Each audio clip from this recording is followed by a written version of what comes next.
All right, let's bring in the former Defense Secretary, General Jim Mattis. Good morning to you, General. Thanks for being with us. Good morning. I love this guy.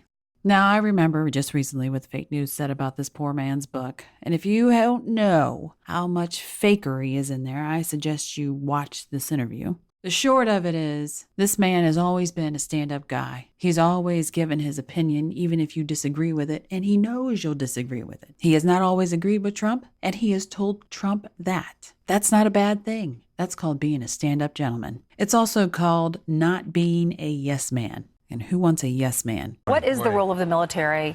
How do they help with disasters like this? Well, in a situation like this, U.S. Northern Command out of Colorado has been tracking this. Of course, the governors have the first line of defense or the first line of support for their people.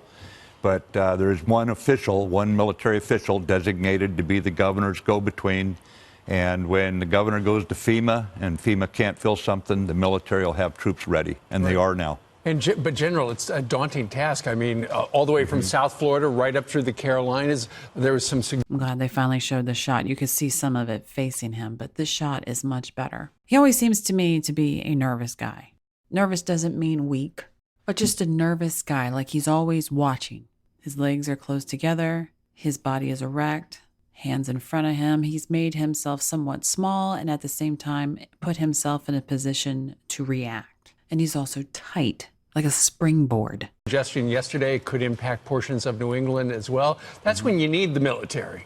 Well, you do. And then you see him go under the table, put his hands in his lap. He's not actually relaxing. He's just moving out. When you're in a position where your muscles are tense for an extended amount of time, you will reposition yourself to relax, stretch in some way, shape, or form, even if that motion is just going from the top of the table to under the table, because he's keeping everything else still close together. So we're not actually changing mindset. We're just changing body position. The military's ready. The National Guard's ready. If FEMA needs them, they'll be ready. There'll be a task force truck ready to go with rolling stock. There'll be helicopters, ships moved into position offshore. But the important thing is they'll all be put in positions where they're not going to be hit by the storm, so they don't become part of the problem. They'll kind of surround what we anticipate the impacted area and then move in. Right. It's an exciting day for you. Not, of course, the hurricane, but, of course, your book is out.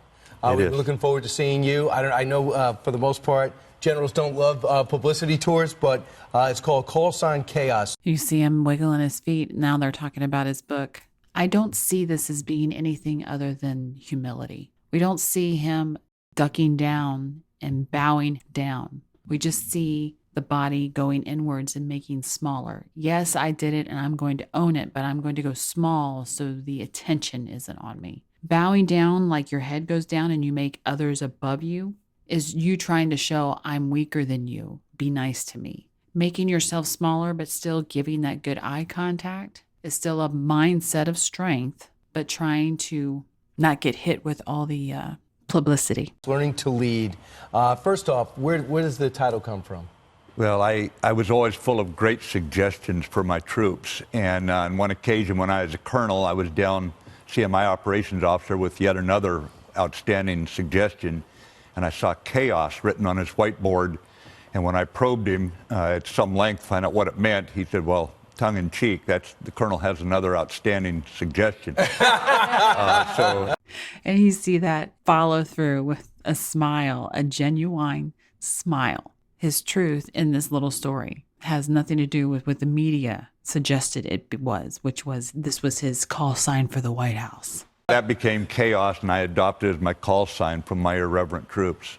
So you also see he actually had a whole lot more movement in his arms with his hand. You saw it waving down underneath the headline they've got. His body's giving a positive movement. It's a little looser as he's telling the story. Did you learn most about leadership from doing, succeeding and failing, or from books? Because you're famous for how you prepare and your love of military history.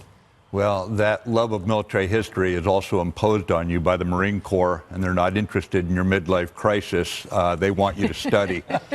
So it's a combination taught by young NCOs when you're a young officer who take you under their charge, and then by the senior people later on. General, tell us about your book. What's it about?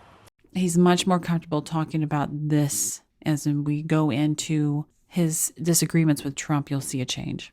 Well, it's about leadership. It's about allies. It's about how do you set the vision as a leader so all your young people, right down to the youngest 18-year-olds, feel a sense of ownership.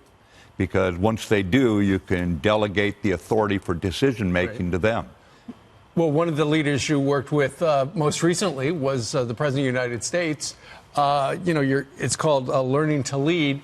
Do you talk about working as Defense Secretary for Donald Trump in the book? I don't, Steve. Bing West. So now we've seen a change. He went from being on top and loose and moving with the head minus shoulders and everything of that nature. He's just kind of much looser to my arms now go underneath the table. I get tighter. Things don't move independently anymore. This says that there's stress. And it could just be the stress that he doesn't want to sit there and talk about it. And I'm my co-author. We began the book in 2013 when some people reminded me I'd been very fortunate, and they were right. But he's not tight like the pendulum tight. And so what you want to do when you get my color hair, you want to pass on the lessons you learned. Yeah, but I think a lot of people would like to hear about it because, from where we sat, it looked like it was a tense relationship. No, it wasn't a tense relationship. President's a So, no, it wasn't a tense relationship. He now brings his hand back underneath the table. He's anchored down on that. He's not hiding from it. No, it wasn't a tense relationship. It's now become business. It went from a conversation of openness and some funny ha-ha moments to it's a serious conversation. There was no tense moments. And he does later on in this explain why. Forthright man, and so am I. I would meet with him weekly. There was nothing going on that I wasn't open with him about. That's the way I deal with my... And his body is talking with his words, which is awesome. The negative head shakes with the nose and the negatives in the mouth are now coming out in the body. That's good because they're agreeing. The upward shoulder movement, shrugging stuff off, and he's shrugging that off. Yeah, nothing to do with it. His body is talking with his mouth, not against it, not lagging behind, not forward. He's giving you his truth, which is wonderful to see and just reinforces why I like this guy. Boss anywhere I've ever been. And he was, as you know... Because he's the boss, right? He was elected by the American people. And Mr. Secretary, a couple of things. You said, I can't agree with this. I can't agree with the pull out of troops in Syria.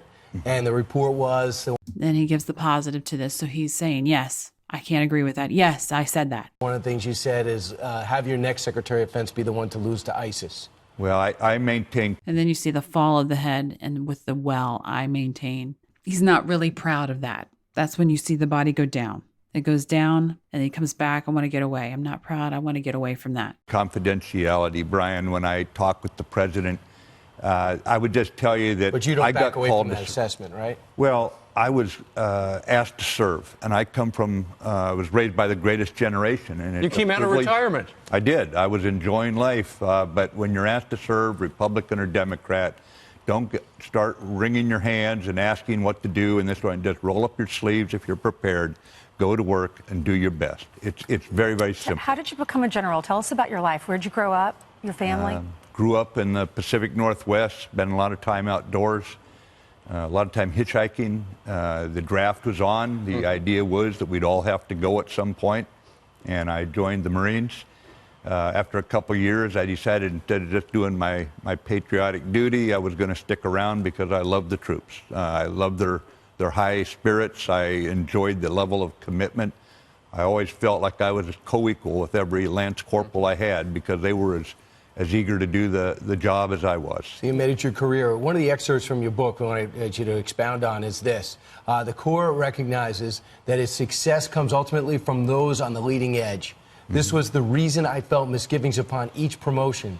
While I could take some satisfaction that I had met the standard of the promotion, I believed I could not do my job well if I had lost touch with those on the front lines who carried out orders at the point of danger. Is it because you thought you're going to end up in a desk, behind a desk, and not with the guys? And it wasn't just a desk. And with the women now. Exactly, but it was becoming more remote.